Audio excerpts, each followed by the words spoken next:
Halo Malaysia, terima kasih kerana sudah menonton video ini. Sebelum kita bermula, sila pertimbangkan untuk tekan butang subscribe, like dan share. Berita perkembangan politik semasa dalam negara, perkembangan negara dan semuanya ada di dalam channel ini. Terima kasih kerana sudah menonton. Hello, salam sejahtera kepada seluruh rakyat Malaysia. Selamat malam tuan-tuan dan puan-puan yang saya amat kasihi sekalian. Terima kasih kerana sudah menonton video ini. Bagi anda yang pertama kali berada di dalam channel ini, jangan lupa untuk tekan butang subscribe serta aktifkan lonceng notifikasi supaya anda tidak ketinggalan dengan perkongsian berita terkini politik di Malaysia. Serta jangan lupa untuk bantu saya tekan butang subscribe supaya channel ini akan terus berkembang. Baiklah, perkongsian berita hari ini dipetik daripada Malaysia Kini. Tuan-tuan dan puan-puan, pernahkah Anda mendengar tentang penjualan pingat kebesaran? Di sini saya akan kongsikan berita.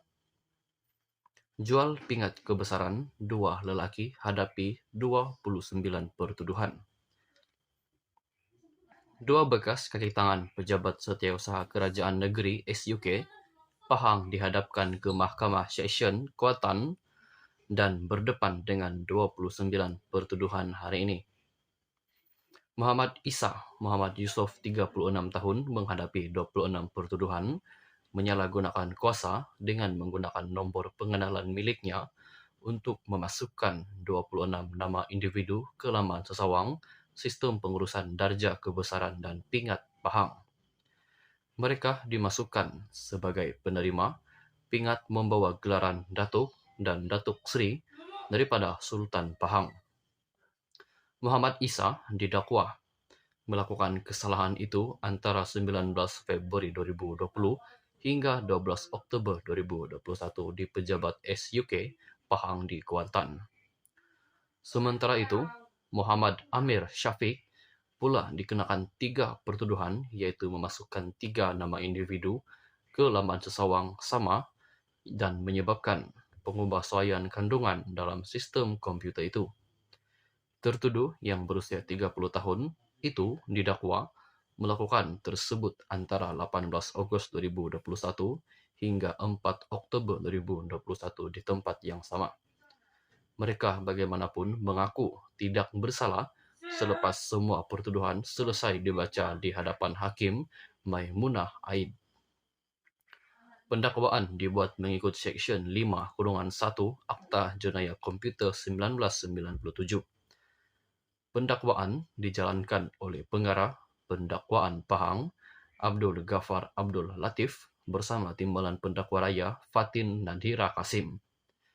Muhammad Isa tidak diwakili peguam manakala Nur Azmi Kasam mewakili Muhammad Amir.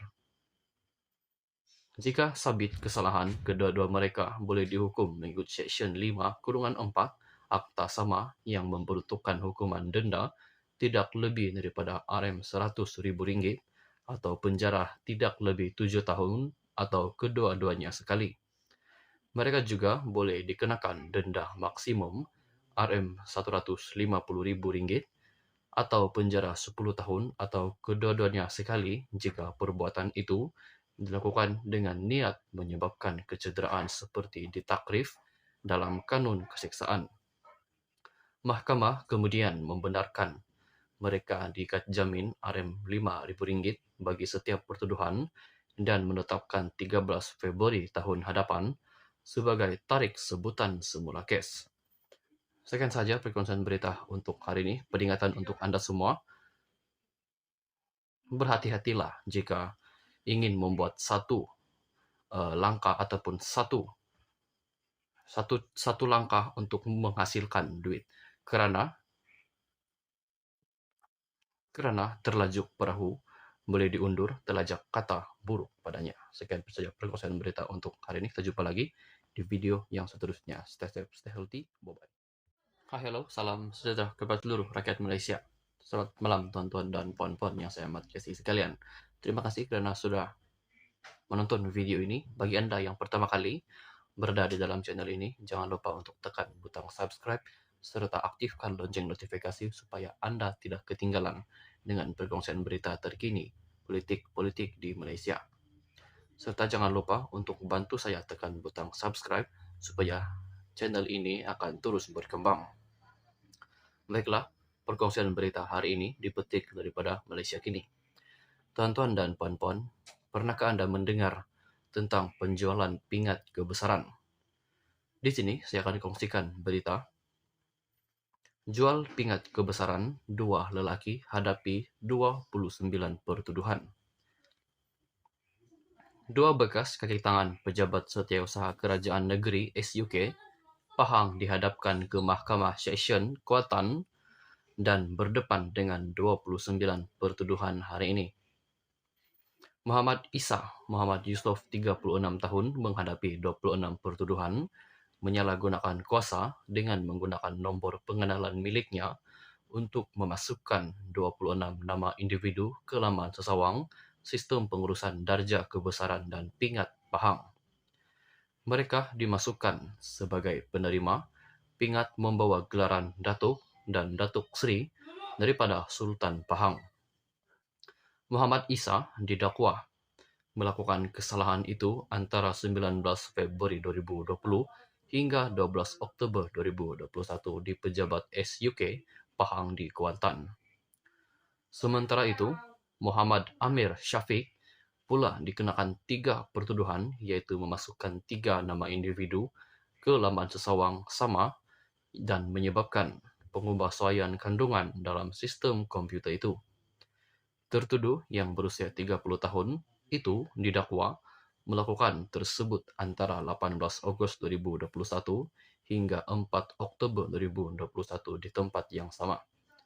Mereka bagaimanapun mengaku tidak bersalah selepas semua pertuduhan selesai dibaca di hadapan Hakim Maimunah Aid. Pendakwaan dibuat mengikut Seksyen 5-1 Akta Jenayah Komputer 1997. Pendakwaan dijalankan oleh pengarah pendakwaan Pahang, Abdul Ghaffar Abdul Latif bersama timbalan pendakwa raya Fatin Nadhira Kasim. Muhammad Isa tidak diwakili peguam manakala Nur Azmi Kasam mewakili Muhammad Amir. Jika sabit kesalahan, kedua-dua mereka boleh dihukum mengikut Seksyen 5-4 Akta Sama yang memperuntukkan hukuman denda tidak lebih daripada RM100,000 atau penjara tidak lebih 7 tahun atau kedua-duanya sekali. Mereka juga boleh dikenakan denda maksimum RM150,000 atau penjara 10 tahun atau kedua-duanya sekali jika perbuatan itu dilakukan dengan niat menyebabkan kecederaan seperti ditakrif dalam kanun keseksaan. Mahkamah kemudian membenarkan mereka diikat jamin RM5,000 bagi setiap pertuduhan dan menetapkan 13 Februari tahun hadapan sebagai tarikh sebutan semula kes. Sekian saja perkongsian berita untuk hari ini. Peringatan untuk Anda semua, berhati-hatilah jika ingin membuat satu langkah ataupun satu langkah untuk menghasilkan duit, kerana terlajuk perahu boleh diundur terlajak kata buruk padanya. Sekian saja perkongsian berita untuk hari ini. Kita jumpa lagi di video yang seterusnya. Stay safe, stay healthy. Bye-bye.